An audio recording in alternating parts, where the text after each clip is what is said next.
Hey guys, Joe here, and on today's episode of Tuesday Tech Talk, I want to talk turbos and superchargers. Now, I've had this come up a couple of times in the message boards for a couple of my videos, specifically the Z06 and the Grand Sport videos. People are always making comments, but I'm not 100% sure if they know exactly how these things work. Now, I admit I wasn't 100% correct in my statements either, but let's break it down a little bit so that we can kind of learn together. That's kind of the point of this. And I did take some notes, so hopefully I won't sound completely stupid. Turbos are a, believe it or not, simpler technology than superchargers for one main reason. There's multiple types of superchargers. Basically, most turbos work exactly the same way. Turbochargers are exhaust gas driven. What that means is that the exhaust gases are vented out of the engine through the exhaust headers. When it's a turbo application, that exhaust is routed into a impeller. That impeller is on one side of a snail, whatever you want to call it, and what it does is it spins the impeller. That in turn spins a compressor which is on the other side. The compressor is connected to an air intake. Sometimes it's connected to an intercooler as well. Not always, but in most higher power applications, they use an intercooler. But the spinning compressor forces more air into the engine. A lot of people prefer turbos over superchargers because technically a turbocharger is free energy because it uses exhaust gas to drive the compressor and the impeller. One of the downsides to that is you're going to have turbo lag, boost lag, whatever you want to call it. What happens is when you hit the accelerator in your car, the engine starts to turn faster. Well, that will drive the exhaust gases out of the engine faster, which will in turn spin up the turbocharger. Some cars have massive turbo lag, some have smaller turbo lag. The main reason being the size of the turbocharger. You'll see in some vehicles, especially like the BMWs with the straight sixes and the Nissans back when they were using the RB25 and RB26 engines, they ran twin turbos. Even the 2JZ and the Toyota Supras do it.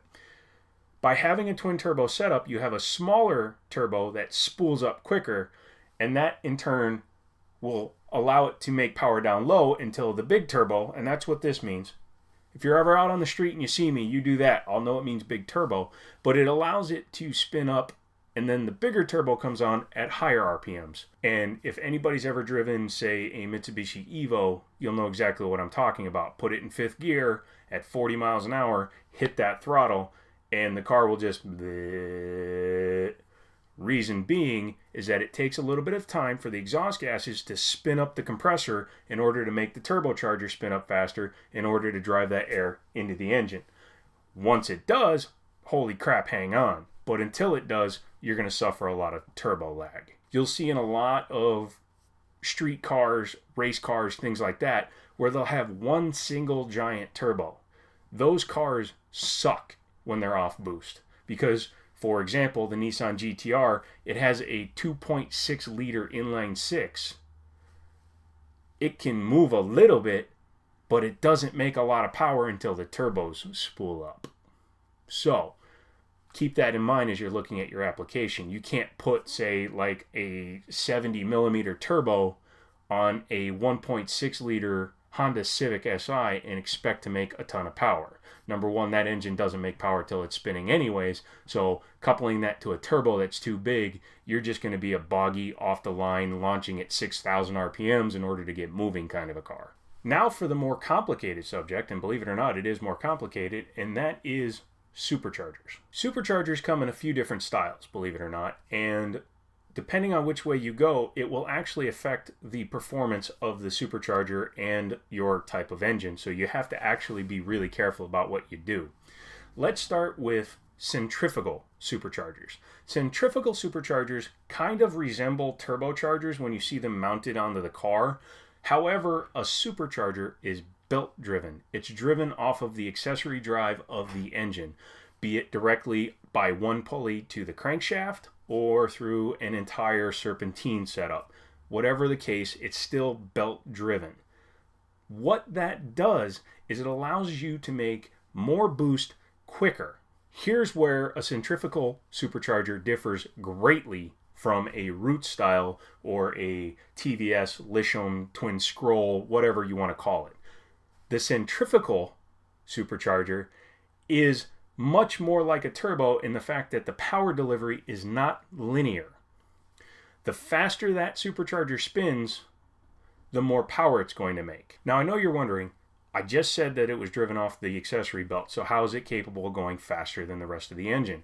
Well, because of the way it's sitting, it actually sits in its own shell. So when the belt's going, the internal mechanics of the centrifugal supercharger can allow it to spin faster. So the faster you spin it, the more boost you're going to make. In fact, when doing the tuning on a centrifugal supercharger, you almost want to treat it like a turbo in that you don't want to make peak power or peak boost until the top of your rev range. Let's say your engine revs to 7,500. You want your boost peak at 7,500 because it's not a 1-to-1 increase. It's not a 1-to-2 increase. It's actually something like a squared increase. So let's say you're making 8 pounds of boost halfway through your rev range. When you get to the top of your rev range, you're going to be making 64 pounds of boost according to the math that I was looking at. So it's actually more than a squared increase as engine speed increases. The positive to that is that it's actually more efficient than the root style, and we'll go into that too in just a second. So if you want to get a supercharger that acts more like a turbocharger, you go with the centrifugal. Next up will be positive displacement superchargers, or root style, lithium, TVS, Eaton blowers, whatever you want to call them, and how they differ. A positive displacement blower makes the same boost no matter where you are in the rev range, theoretically. And I say that because you're always going to have air leakage, number one, because of expansion. If you've ever seen an airplane, when it's sitting static on the ground, the length of the propeller is not the actual length of the propeller when the engine is turning. In fact, you can see a massive growth in the size of the propeller as it's spinning, and that is due to the expansion from centrifugal forces acting on the material. So when it's not making all the boost, you don't want a super tight fit, because that tight fit is just going to get tighter and tighter as the engine spins faster. So you could actually cause damage by having too close of a clearance on the blades or the rotors, whatever you want to call them, inside of the supercharger. For example, I did a little bit of research, and a gentleman put up some information based on his own testing, and he had his supercharger set for about 8 pounds of boost. When he was at about 1,000 RPM, which is barely off idle in most cars, he said he was only making 2 pounds of boost. So when I said in my other videos, such as this one on the Grand Sport, that you don't have to wait for boost to come up, what I meant was exactly what I said. You're not making full boost at 1,000 RPMs. The engine has to spin up a little bit, drive a little bit of air, and then it will make full power. However, it's almost instantaneous. You really don't notice it, but you can tell by watching your boost gauge when you're inside your car. Under most driving circumstances, driving around town, especially in a big engine car like a Z06, I stayed in vacuum from 0 to 55 miles an hour while just keeping up with traffic.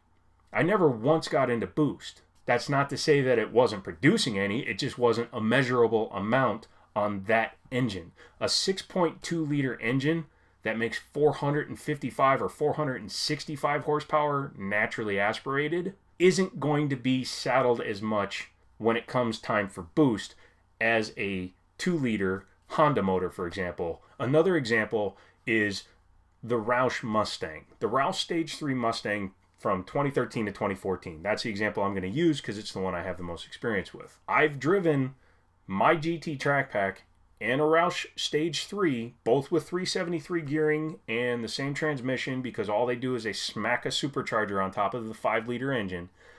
And below 3,500 RPMs, the Roush car is basically no faster than my car because it wasn't designed to optimally use that supercharger. And in fact, a root style supercharger is on average 40 to 50% efficient, which means at least half of its potential is lost to the leakage around the rotors or the lobes inside the supercharger. What setup is right for you? Well, that depends on what you want to go for.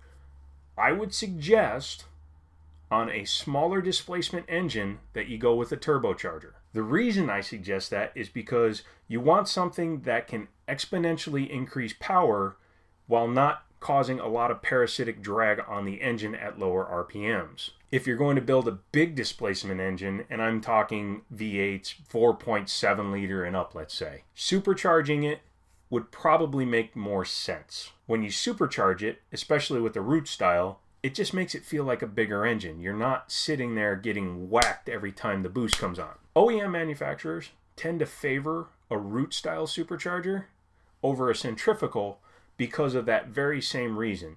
Being more linear and more predictable makes the engine last longer, quite frankly. In terms of installation, that's going to be up to the installer. However, a turbocharger is generally going to be harder to equip in a vehicle than even a centrifugal supercharger, because a turbocharger usually requires custom manifolds, custom oiling systems, and you're going to usually have to modify your bracketry. The centrifugal supercharger presents the same problem in terms of accessory drive. Will you need different pulleys? Will you need a different, say, crankshaft pulley that has extra ribs on it so you can run a separate belt to the supercharger, what have you. The root style supercharger is harder than the centrifugal supercharger in the fact that it replaces your entire intake manifold. A lot of times it's the upper and the lower, sometimes it's just the upper, but regardless, you're taking your intake manifold off the engine. So you have that to consider as well.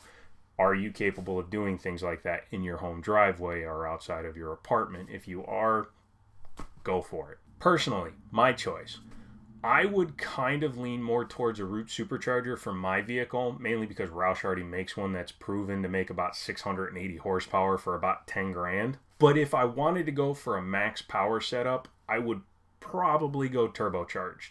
I would probably go with a twin turbo setup on my Mustang. So that's about it. That's the tech talk. That is the difference between turbochargers, superchargers, and the difference between superchargers of the centrifugal version and of the positive displacement or roots style.